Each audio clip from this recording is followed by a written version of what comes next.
트럼프 대통령이 협상 중인 이란으로부터 석유와 관련된 아주 엄청난 경제적 가치가 있는 선물을 받았다고 말했습니다. 중동 사태가 계속되자 전 세계 미국인 여행객들에게 안전에 각별히 유의할 것을 권고했습니다. 샌프란시스코 국제공항에서 사복 차림의 아이스 요원들이 어린 딸이 지켜보는 가운데 여성을 강제로 연행하는 영상이 공개돼 논란이 커지고 있습니다. LA 호텔 노조가 오는 6월 북중미 월드컵을 앞두고 아이스 요원의 숙박을 거부해달라는 서한을 지역 호텔 등에 발송했습니다. 텍사스주의 한 정유 공장에서 대형 폭발이 발생해 인근 지역에 한때 대피령이 내려졌습니다. We stand with accident victims during the hardest moments. Whether it's a car, truck, motorcycle, pedestrian, or rideshare accident, you deserve the best attorneys by your side. At DK Law, we're modern injury and accident lawyers who go all the way. We fight smart, we move fast, and we win big. At DK Law, when we take a case, we take it all the way. 시청자 여러분 안녕하십니까? 3월 24일 화요일 SBS 뉴스 시작합니다. 트럼프 대통령이 협상 중인 이란으로부터 석유와 관련된 아주 엄청난 경제적 가치가 있는 선물을 받았다고 말했습니다. 미 육군 정예 공수부대가 곧 중동에 배치될 걸로 전해졌는데 협상을 이끌어내기 위한 군사 압박도 병행하는 모양새입니다. 오늘 첫 소식 워싱턴에서 이한석 특파원입니다. 도널드 트럼프 미 대통령이 이란에서 놀라운 선물을 받았다고 깜짝 발표했습니다. They did something yesterday that was amazing, actually. They gave us a present, and the present arrived today. And it was a very big present worth a tremendous amount of money. 선물은 핵과 관련된 건 아니며 석유, 가스와 관련된 거라고 말했습니다. 트럼프는 선물의 의미가 우리가 이란에 새로운 집단을 갖게 됐고 올바른 사람들을 상대하고 있다는 뜻이라며 그들의 실체가 곧 드러날 거라고 말했습니다. 미 CNN 방송은 트럼프 행정부가 파키스탄을 통해 이란 측에 15개의 요구사항을 전달했다고 보도했습니다. 15개 요구 목록에는 이란의 방어 능력을 제한하고 친이란 대리 세력에 대한 지원 중단, 이스라엘을 인정하는 내용 등이 포함된 걸로 전해졌습니다. 이런 가운데 월스트리트 저널은 미 국방부가 이란에 대한 군사작전을 지원하기 위해 육군 정예 공수부대를 중동에 배치할 계획이라고 보도했습니다. 병력 규모는 3,000명 정도로 중동 투입에 대한 서면 명령이 몇 시간 내로 나올 예정이라고 전했습니다. 미국은 공수부대와 별도로 약 5,000명 규모의 해병 원정대를 이란 인근 지역으로 이동 배치 중인 걸로 알려졌습니다. 지상전에 대비해 병력을 늘리는 움직임으로 해석이 되는데 월스트리트 저널은 협상력을 키우기 위해 군사 압박 수위를 높이는 강온 양면 전략이라고 분석했습니다. 워싱턴에서 SBS 이한석입니다. 이란 공습으로 피해를 입은 걸프 국가들은 점점 더 강경한 모습을 보이고 있는데요. 이어서 곽상은 기자가 중동 현지 분위기를 전해드리겠습니다. 네, 호르무즈 해협 입구인 이곳 오만만 앞바다엔 여전히 유조선과 화물선 여러 척이 이동하지 못하고 정박 중입니다. 트럼프 대통령은 미국과 이란의 공동 통제 가능성을 언급했지만 오히려 이란은 오늘도 일부 중국 화물선들을 선별 통과시키는 등 호르무즈 해협에 대한 지배력을 더 분명히 드러내고 있습니다. 네, 파키스탄 외무부 대변인은 언론에 미국과 이란이 합의만 한다면 파키스탄은 언제든지 회담을 주최할 준비가 돼 있다고 말하고 있습니다. 하지만 이번 주 내 회담 성사 여부에 대한 구체적인 추가 소식은 아직 없습니다. 파키스탄에 분주했던 중재 움직임도 전해졌는데요. 트럼프 대통령이 이란 문제가 고민될 때 상의하는 상대라는 파키스탄의 아심 무니르 총사령관이 지난 22일 트럼프 대통령과 직접 통화한 걸로 확인됐고요. 어제는 파키스탄 총리가 페제시키안 이란 대통령과 전화통화에서 대화의 필요성을 말한 걸로 알려졌습니다. 네, 가장 눈에 띄는 건 사우디아라비아입니다. 개전 초기만 해도 자국 시설이나 영공이 이란 공격에 사용되는 걸 불허하며 미국과 거리를 뒀는데 지금은 달라졌습니다. 서부 킹파드 공군기지를 사용하도록 미군에 허가한 데 이어 조만간 참전 결정을 내릴 수 있다는 관측까지 나오고 있습니다. 이란의 공격에 가장 많이 노출된 아랍에미리트는 자국 내 이란 혁명수비대 관련기관, 그리고 두바이의 이란 병원과 상업시설까지 폐쇄하며 이란 정권의 자금줄 차단에 나섰습니다. 오늘도 이란의 미사일과 드론이 계속 걸프 국가들로 날아들고 있는데 피해가 커지면서 걸프국들도 더 강경해지는 상황입니다. 동시에 미국에 대한 불만도 커지고 있는데요. 걸프국들은 상황 악화를 이유로 이스라엘의 이란 가스전 폭격을 만류했지만 미국이 이를 사실상 묵인해 결국 공습이 강행된 걸로 전해졌습니다. 지금까지 우만 모스카트에서 전해드렸습니다. 미 국무부가 전 세계 미국인 여행객들에게 안전에 각별히 유의할 것을 권고했습니다. 국무부는 최근 홈페이지에 게시한 권고문에서 전 세계 미국인, 특히 중동에 체류 중인 미국인들에게 높은 수준의 경계를 유지할 것을 강조했습니다. 해외에 체류하는 미국인들은 가장 가까운 대사관이나 영사관의 안내를 따를 것도 당부했습니다. 국무부는 항공편 운항 차질로 여행에 영향이 있을 수 있다며 해외 미국 관련 시설이 테러 등의 표적이 될 수 있다고 덧붙였습니다. 한편 지난달 28일 이후 약 4만 3천 명의 미국인이 중동 지역에서 귀국한 걸로 알려졌습니다. 샌프란시스코 국제공항에서 사복 차림의 연방이민단속국 ICE 요원들이 어린 딸이 지켜보는 가운데 여성을 강제로 연행하는 영상이 공개돼 논란이 커지고 있습니다. 국토안보부는 해당 여성이 지난 2019년부터 최종 추방명령 상태였으며 이송 과정에서 도주를 시도해 물리력이 사용됐다고 밝혔습니다. 이번 사건은 공항 내 아이스 인력 투입과 별개로 벌어진 사건이지만 SNS에서 영상이 확산되며 논란이 커졌습니다. 한편 게빈 뉴섬 캘리포니아 주지사는 공항 보안 업무에 아이스 요원이 투입되는 것과 관련해 여행객들에게 자신의 권리를 미리 숙지할 것을 강조했습니다. LA 호텔 노조가 오는 6월 북중미 월드컵을 앞두고 아이스 요원의 숙박을 거부해달라는 서한을 지역 호텔 등에 발송했습니다. 호텔 서비스 노조 유나이트 히어 로컬 11은 캘리포니아 남부 호텔과 경기장, 공항업체 등 200여 곳에 서한을 보내 아이스를 포함한 연방 이민단속 요원의 출입 금지를 촉구했습니다. 노조는 서한에서 아이스 요원이 투숙하거나 보안 인력으로 활동할 경우 이민자 비중이 높은 호텔 직원들에게 심각한 안전 위협이 될 수 있다고 주장했습니다. 또 사측이 이들을 수용할 경우 직원들이 보복 없이 출근이나 근무를 거부할 수 있도록 허용해야 한다고 강조했습니다. 이번 요구는 월드컵 보안 계획과 정면으로 충돌하는 것으로 연방당국은 아이스가 보안 체계 일부를 담당할 것이라고 밝힌 바 있습니다. 지난 일요일 밤 뉴욕 라과디아 공항에서 여객기와 소방차가 충돌하는 사고 당시 영상이 공개됐습니다. 공개된 영상에는 멈추라는 관제사의 다급한 외침에도 활주로를 가로지르던 소방차와 여객기가 그대로 충돌하는 장면이 담겼습니다. 이번 사고로 숨진 조종사 2명은 모두 캐나다 국적자로 충격이 집중된 조종실에 탑승해 있었습니다. 여성 승무원 1명은 충돌 당시 충격으로 기체 밖으로 튕겨져 나가 약 300피트 떨어진 지점에서 발견됐지만 기적적으로 생명에는 지장이 없는 것으로 전해졌습니다. 당국은 당시 근무 중이던 관제사 면담 등을 포함해 조사를 진행 중이며 오는 금요일까지 해당 활주로를 폐쇄한다고 밝혔습니다.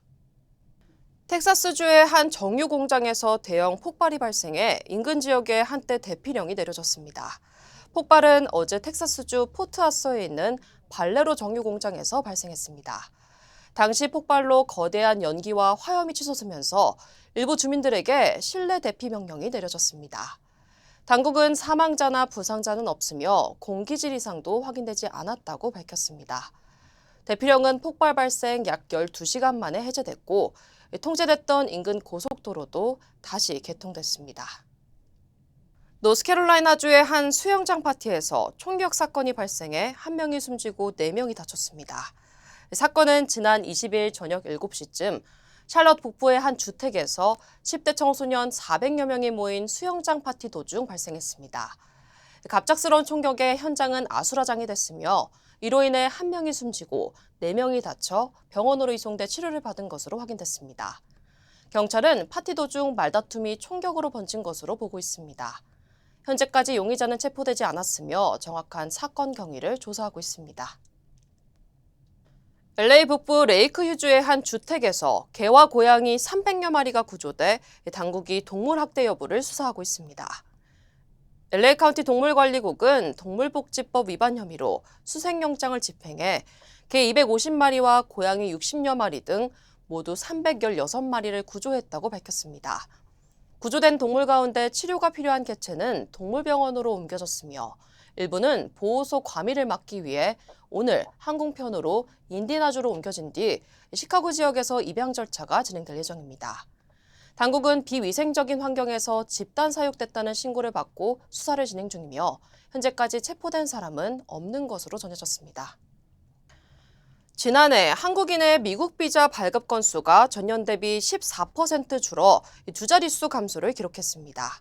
워싱턴 포스트에 따르면 지난해 1월부터 8월까지 연방 국무부의 전체 비자 발급 건수는 전년 대비 11% 감소했습니다. 국가별로는 중국인이 24% 감소해 가장 큰 폭으로 줄었고 한국과 인도는 각각 14%가 줄었습니다. 미국 주요 항공사들이 수익성 개선을 위해 일반 이코노미석은 줄이고 고가의 프리미엄 좌석은 확대하고 있습니다. 월스트리트저널은 최근 델타와 유나이티드 등 대형 항공사는 물론 사우스웨스트 등 저가 항공사들도 프리미엄 좌석 도입을 확대하고 있다고 보도했습니다. 한 시장 조사업체에 따르면 2020년 이후 미국 국내선에서 비즈니스와 1등석 좌석은 27% 증가해 같은 기간 이코노미석 증가율 10%를 크게 웃돌았습니다. 항공사들이 가격이 높지만 공간 효율이 좋은 프리미엄 좌석으로 수익성 개선을 꾀한다는 분석입니다. 이에 따라 보잉 787-10과 에어버스 A350-900 등 프리미엄 좌석 비중이 높은 신형 항공기 도입도 더 확대될 전망입니다. 뉴욕 증시입니다. 미증시 3대 지수가 하루 만에 다시 약세로 돌아섰습니다. 나스닥이 0.84%, S&P 500이 0.37% 빠졌고 다우지수 역시 약보합권에서 거래를 마쳤습니다. 업종별로는 규제 리스크가 부각된 커뮤니케이션 섹터가 2% 내린 반면 유가 반등에 따라 에너지와 소재 업종이 1%대 오름세를 기록했습니다. 미국과 이란 간의 협상 가능성이 다시금 회의론에 짙어지며 증시는 하락세로 돌아섰습니다. 트럼프 대통령이 전쟁을 끝내기 위한 협상 진행 소식을 전했지만 이를 반박하는 언론 보도가 이어지는 등 엇갈린 메시지들이 쏟아지며 시장 혼란이 가중됐습니다. 이란과의 대화가 실질적인 돌파구를 찾지 못하고 있는 가운데 전날 트럼프 대통령이 약속했던 5일의 공격 유예 선언이 무색하게 미 국방부가 중동 지역에 정예 공수 부대원 3,000명을 투입할 것이라는 소식이 전해지며 긴장감이 고조됐습니다. 이러한 협상 불확실성에 국제 유가도 다시 반등했습니다. 서부 텍사스산 원유 WTI는 전장보다 4.8% 급등하며 배럴당 92.35달러에 장을 마쳤습니다. 종목별로는 알파벳이 이후의 AI 독점 조사와 광고 단가 조작 의혹 등 규제 리스크가 부각되며 3% 하락했습니다. 마이크론 역시 경쟁사인 SK하이닉스의 대규모 투자 확대 소식에 따른 공급 과잉 우려가 반영되며 2% 내렸습니다. 반면 테슬라는 2월 유럽 차량 판매량이 전년 대비 12% 증가했다는 실적 호조에 힘입어 오름세로 마감했습니다. 내일은 2월 수출입 물가지수와 함께 급등락을 반복 중인 유가 방향성을 가늠할 EIA 원유 재고 현황이 공개될 예정입니다. 지금까지 뉴욕 증시였습니다. 저는 많은 한국인들의 제2의 고향 LA를 사랑합니다. 저는 한국인의 꺼지지 않는 열정과 서로를 향한 따뜻한 정을 존중합니다. 그리고 한인 사회와 함께한 시간이 자랑스럽습니다. 앞으로도 오래도록 함께 발전하기를 진심으로 바랍니다. I'm Richard Hoffman. Let me help you. 리처드 호프만 법률 그룹. 조지 워싱턴 대학교에 고 박윤식 명예교수의 이름을 딴 교수직이 신설됐습니다. 주요 한인사회 소식 이원정 기자입니다.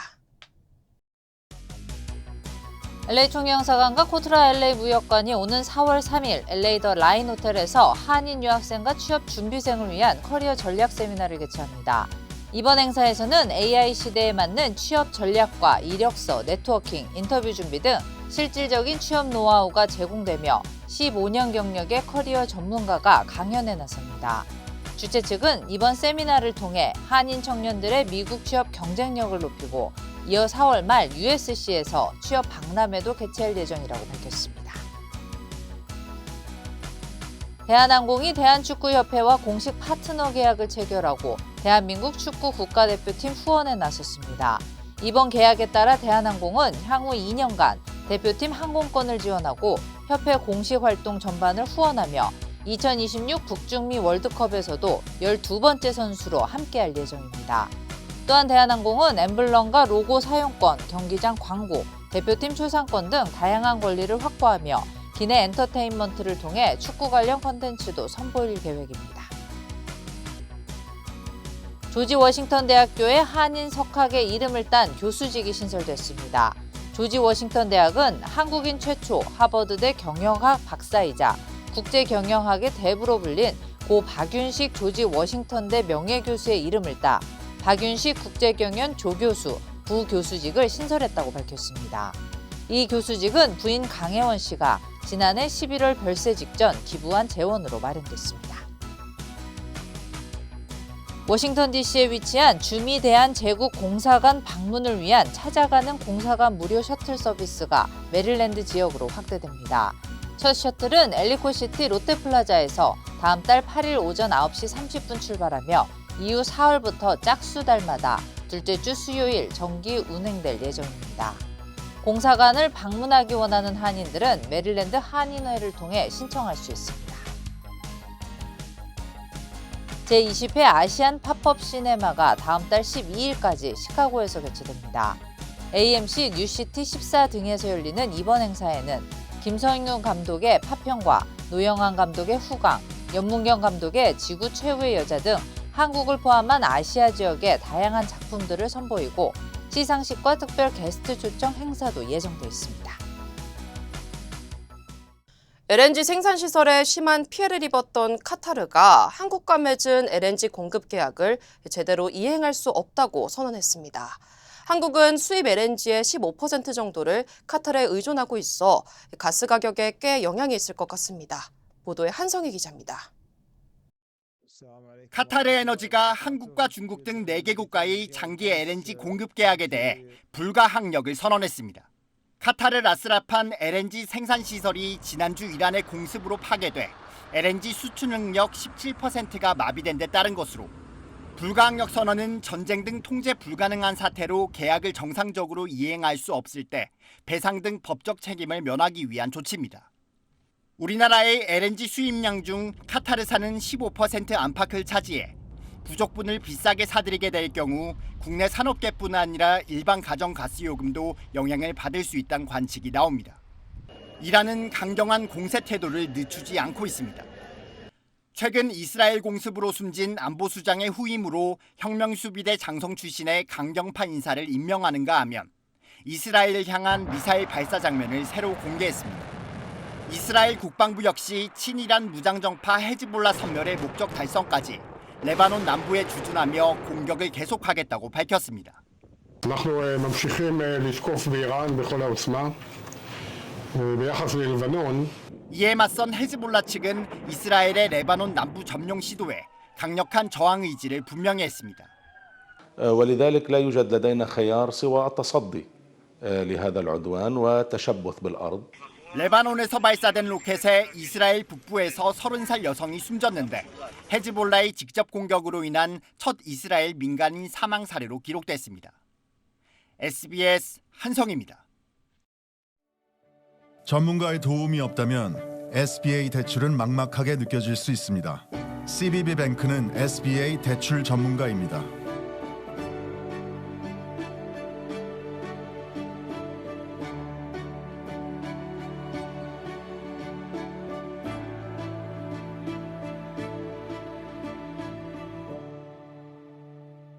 SBA 대출은 CBB뱅크와 함께하세요.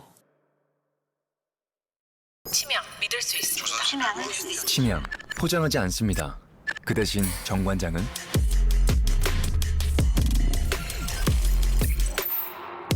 증명합니다. 과학적으로.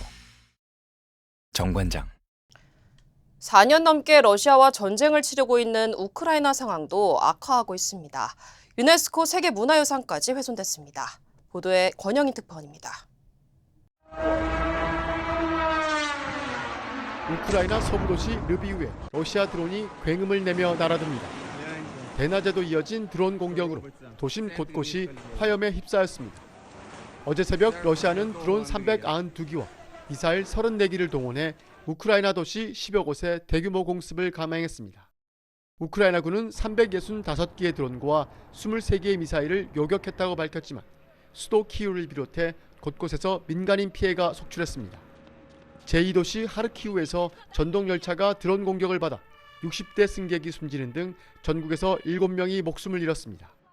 특히 어제는 이례적으로 대낮에도 러시아 드론 400기가 다시 우크라이나 곳곳을 타격했습니다. 이 공격으로 유네스코 세계문화유산으로 등재된 르비우의 17세기 성당도 훼손됐습니다. Просто капець якийсь. Як пам'ятка ЮНЕСКО, Бернардинський монастир – це безумовно дуже гарне місце і шахеди просто попадають в сам центр Львова. На мою думку, це просто абсурд. 이번 공격은 젤렌스키 우크라이나 대통령이 러시아에 대한 대규모 공격을 예고한 직후 이뤄졌는데 주로 야간에 공습하던 러시아가 낮 시간까지 공격을 이어가는 등 공세 수위를 한층 더 높였습니다. 또한 매년 봄이 되면 지상군 배치를 늘려왔던 러시아가 올해도 중장비와 병력을 추가 투입하고 있는 것으로 파악됐습니다. 이번 달 초에 열릴 예정이었던 4차 종전협상이 중동전쟁으로 무기한 연기된 가운데 전쟁 발발 후 5번째를 맞은 우크라이나의 봄은 올해도 포성이 그치지 않을 것으로 보입니다. 파리에서 SBS 권영인입니다. 북한 김정은 국무위원장이 한국을 가장 적대적인 국가로 공인하고 철저히 배척하겠다고 발언했습니다. 다만 북한은 헌법에 영토 조항을 비롯해 남한을 적대적 두 국가로 반영했는지는 공개하지 않았습니다. 김하영 기자가 보도하겠습니다. 북한은 우리 국회 격인 최고인민회의를 어제 이틀째 열었습니다. 김정은 국무위원장은 시정연설에서 한국을 가장 적대적 국가로 공인한다면서 철저히 배척하고 무시하겠다고 했습니다. 자신들을 건드리면 무자비한 대가가 있을 거란 위협도 덧붙였습니다. 한국을 동족에서 영원히 배제하겠다고 했던 지난달 26일 공개된 당대회 발언의 연장선으로 적대적 두 국가 기조를 또 강조한 겁니다. 김정은이 지난 2024년 1월 영토 조항 필요성 등을 언급하며 헌법 개정을 지시했던 만큼 결과물이 공개될지 관심을 모았지만 개정 관련 언급은 없었습니다. 공화국 헌법을 혁명의 새로운 발전 단계의 요구에 맞게 수정 보충하는 것은 획기적인 이정표를 세우는 것으로 헌법 개정 문제는 대내외적 파장이 훨씬 크고 정교함이 동반돼야 한다는 점에서 의도적으로 모호성을 유지하는 거란 해석도 나옵니다. 북한의 헌법 개정 내용은 선전 매체의 보도나 전문 입수 과정을 통해 뒤늦게 확인되는 사례도 적지 않아서 향후 추이를 주시할 필요는 있습니다. 전문을 늦추는 것은 북한식 어떤 공개 방식의 연장선 측면도 분명히 존재하고 무게감도 있고 민감하기 때문에 가능성도 보여요. 김정은은 미국을 겨냥해선 이란 전쟁을 염두에 둔 듯 세계 도처에서 테러와 침략을 자행하고 있다고 비판했지만 트럼프 대통령에 대한 직접적인 언급은 피했습니다. 대결과 공존 모두 준비돼 있다는 언급도 내놨는데 대미 메시지 수위를 나름 조절했다는 평가입니다. 자신들의 핵보유국 지위에 대해선 절대 불퇴, 즉 결코 내려놓을 수 없다고 강조하면서 새로운 국가 지위를 대외적으로 요구하기도 했습니다. 청와대는 적대적 언사가 지속되는 건 평화 공존에 하등 도움이 되지 않는다며 긴 시야로 평화 공존 정책을 일관되게 추진해 나가겠다고 밝혔습니다. SBS 김하영입니다. 전쟁이 나면 금값이 오른다는 통념이 있지만 최근 금값은 다른 흐름을 보이고 있습니다. 이란 전쟁 이후 금값은 오히려 크게 하락하고 있는데 그 이유가 뭔지 박재현 기자가 취재했습니다. 어제 오후 서울 종로의 귀금속 판매점. 금값이 뚝 떨어진 요즘 손님의 발길이 크게 줄었습니다. 미국의 이란 침공 이후 110만 원을 넘나들던 금 3.75g. 한돈의 소매가는 90만 원 초반까지 내려왔습니다. 좀 낮아졌으니까 좀 많은 분들이 오시지 않을까 생각했는데 그러지는 않고 소규모 구매하시는 분들은 그렇게 활발하지가 않고 저가 매수의 기회로 보는 투자자도 있습니다. 또 언제 또 오를지 모르니까 좀 떨어졌을 때 사놓으면 좀 좋지 않을까. KRX 금시장 기준 금값은 어제 소폭 반등했지만 그제 하루에만 8% 가까이 급락하는 등 하락세를 보이고 있습니다. 중동 전쟁에도 안전자산인 금이 약세를 보이는 배경엔 에너지 가격 급등 우려가 자리 잡고 있습니다. 유가가 급등하면서 물가 상승 우려가 커졌고 이는 중앙은행들의 금리 인상과 유동성 감소로 이어져 금 투자 여력을 떨어뜨린다는 겁니다. 이미 호주 중앙은행이 최근 물가 우려에 기준금리를 인상했고 미국의 금리 인상 가능성도 시장에서 거론되고 있습니다. 정책금리를 인상하게 되면 미 국채 수익률이 올라가거든요. 금보다 미 국채가 안전자산으로 오히려 더 매력적이라서 금에서부터 안전선 자산에 대한 수요가 미 국채로 이동을 해서 달러 강세와 증시 변동성 확대로 투자자들이 금을 팔고 현금 확보에 나선 것도 금값 하락으로 이어지고 있습니다. 전문가들은 유가가 안정을 되찾고 긴축 우려가 잦아들 때까지 금값 약세가 이어질 가능성이 크다고 보고 있습니다. SBS 박지현입니다. 서울 강남 일대에서 심야 시간 무료로 운행되던 자율주행 택시가 다음 달부터는 요금을 받습니다. 본격적인 상용화를 시작하는 건데 미국이나 중국 상황과 비교하면 아직 갈 길이 멀어 보입니다. 정성진 기자가 취재했습니다. 늦은 밤 서울 강남에서 택시 앱을 켜고 자율주행차를 부르자 잠시 뒤 지붕 위에 장비가 달린 자율주행 택시가 멈춰섭니다. 운전석에 사람이 앉아 있지만 돌발 상황에 대비하는 것일 뿐 운전대는 스스로 움직입니다. 방향 지시등을 켜고 차선을 변경하는 건 기본. 우회전 횡단보도에선 신호를 끝까지 기다렸다가 출발합니다. 승객이 앉은 자리 앞에는 이렇게 승객용 모니터가 설치되어 있는데 자율주행차의 신호 정보와 주변 차량, 행인까지 다양한 정보를 시각적으로 확인할 수 있습니다. 강남 심야 자율주행 택시는 지난 2024년 시험 운영을 시작해 현재 7대가 운행되고 있습니다. 강남 같은 경우에 국내에서 가장 복잡하고 다양한 이벤트들이 발생하는 지역인데요. 실제 자율주행 여객운송 서비스를 하면서 다양한 엣지 케이스를 확보할 수 있습니다. 다양한 상황에 대한 데이터를 축적한 자율주행 택시는 다음 달 6일부터 유료로 전환됩니다. 기본 요금만 부과되지만 정식 교통수단으로 첫 발을 내딛게 되는 겁니다. 다만 글로벌 자율주행 업체들과 비교하면 갈 길이 멉니다. 미국 웨이모와 중국 바이두는 수십 개 도시에서 3억 킬로미터에 달하는 주행 데이터를 쌓으며 운전자가 없어도 되는 레벨 4 자율주행 수준에 올라섰습니다. 우리는 제한적 시범 구간과 각종 규제로 국내 기업 전체가 쌓은 데이터는 1,300만 킬로미터 정도입니다. AI 모델 같은 경우는 굉장히 똑똑한 한 사람이 모든 것을 다 할 수 있다기보다는 많은 데이터들, 많은 자본 이런 것들이 이제 들어가야지 발전을 할 수 있는. 정부는 광주를 자율주행 실증 도시로 지정해 올 하반기부터 레벨 4단계 고도화에 나선다는 계획입니다. SBS 정성진입니다.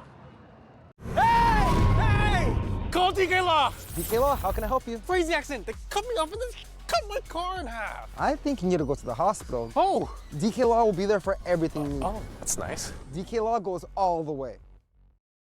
We're modern injury and accident lawyers who go all the way. We fight smart, we move fast, and we win big. Because at DK Law, when we take a case, we take it all the way. 대전 안전공업 화재 관련 단독 보도로 뉴스 이어가겠습니다. 직원 14명이 숨진 데 대해 사죄하고 눈물까지 흘렸던 대전 안전공업의 대표가 뒤에선 유가족을 언급하면서 막말을 한 녹취를 저희 SBS가 확보했습니다. 사고에 대한 회사의 책임과 유족에 대한 보상은 전혀 언급이 없었습니다. 김민준 기자가 취재했습니다. 안전공업 손주한 대표는 연 이틀 대전시청에 마련된 합동분향소를 찾아 고개를 조아리고 눈물을 흘렸습니다. 유가족분들께 한 말씀 부탁드리겠습니다. 유족들 앞에선 뭐라 드릴 말씀이 없다며 사죄의 뜻을 연신표했지만 SBS 취재진이 확보한 내부 회의 녹취에선 전혀 다른 모습이었습니다. 손 대표는 어제 오후 불이 난 대전 문평동 대신 대화동 공장의 임직원들을 모아놓고 언론 보도에 대한 불만부터 토로하는데 모두 반말입니다. 만나지 말라니까 뉴스에 뭐 사장님 뭐라고 큰걸 치고 힘내는 걸 이렇게 갔다고 해서 기자한테 왔는데 거기에 대한 변명이 전혀 없는 거야. 자신이 평소 폭언을 많이 했다는 내용의 언론 보도를 거론하며 제보자를 색출해야 한다고 말한 겁니다. 상무 부사장 등 임원들이 왜 이런 기사에 제대로 대응하지 않느냐는 질타였다고 회의 참석자는 SBS 취재진에 설명했습니다. 발언 도중 누군가가 유가족들을 만나러 떠나야 한다고 하자 욕설까지 섞어가며 막말을 내뱉습니다.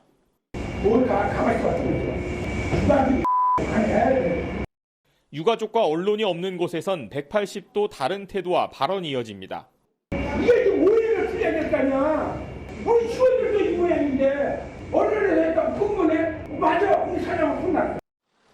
손 대표는 SBS가 확보한 6분 남짓한 녹취에서 무허가 휴게 공간과 소홀했던 절상류 관리 등 언론에서 제기된 각종 의혹들을 오해라고 말했습니다.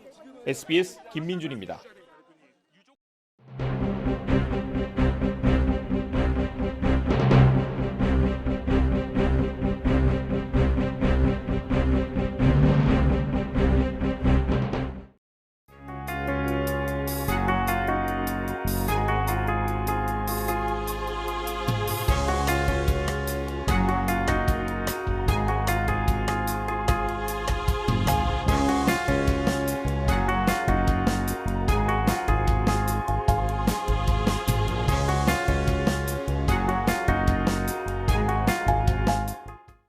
(3월 24일) 화요일 SBS 뉴스 마칩니다. 오늘도 시청해주신 여러분 고맙습니다.